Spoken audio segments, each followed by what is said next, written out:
I'm going to get into some very kind of more quote happily examples inside of HubSpot here to show kind of the power of the tool. And then we'll get into that NetSuite example where we use that dynamic cost that Andrew updated earlier and do a calculated pricing margin on that cost to show how we present this to the customer. So in terms of our rules and approvals here, so when you guys are ready to build a quote, you're going to use our object here and click the create new quote button.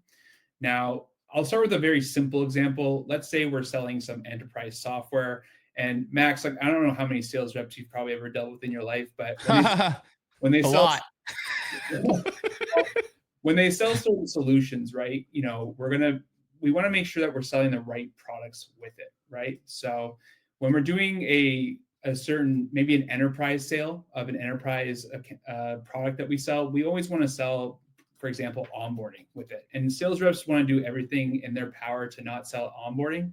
But with Quote Happily, when you add an enterprise product, we can enforce another product to be sold with it, like onboarding, for example.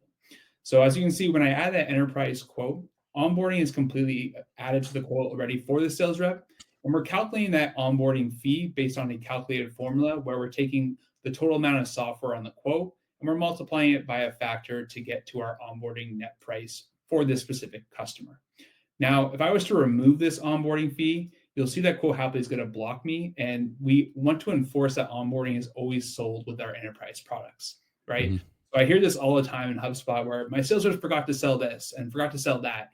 And, these clients are expecting that onboarding. When you don't sell and charge for it, now you're going to have to renege expectations, readjust the quote, or just create that very non-linear experience with your customers that just start with frustration when you're getting into a new sale. How many times have you heard that, Max? Like in all the sales orgs you've ever worked in?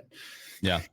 And I think something like interesting about this example that you're showing here is like, how does this tie back to NetSuite, right? Well, let's remember that NetSuite integration, whether you're doing something custom built or you're using just the native one out of the box, right?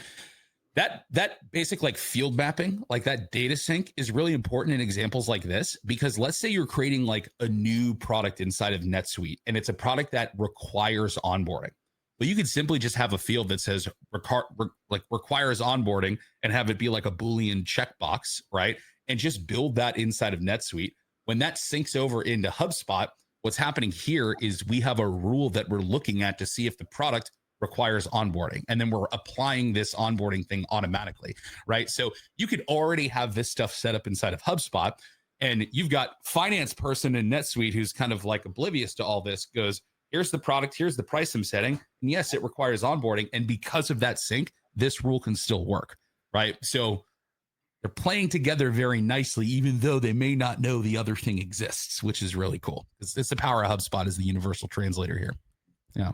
Absolutely. And just to highlight this onboarding fee, now when we add to the quote, you see it's going to be a dynamic onboarding fee, right? So it's taking the amount of software products on the quote, totaling them, and then running that calculated formula to get onboarding, right? So if I was to add maybe another software product, like for example, our professional grade AI enforcer, you'll see that onboarding fee increase based on the new product I just added to the quote. And again, as I keep adding products to the quote, that onboarding fee is going to increase as I add those products to the quote. So we can create dynamic onboarding fees where we run custom calculations based on the products your customers are purchasing, so on and so forth. So one thing, we enforce the product, and we can also calculate the product for the sales rep. So we always know that we're selling the right products for the right price every single time.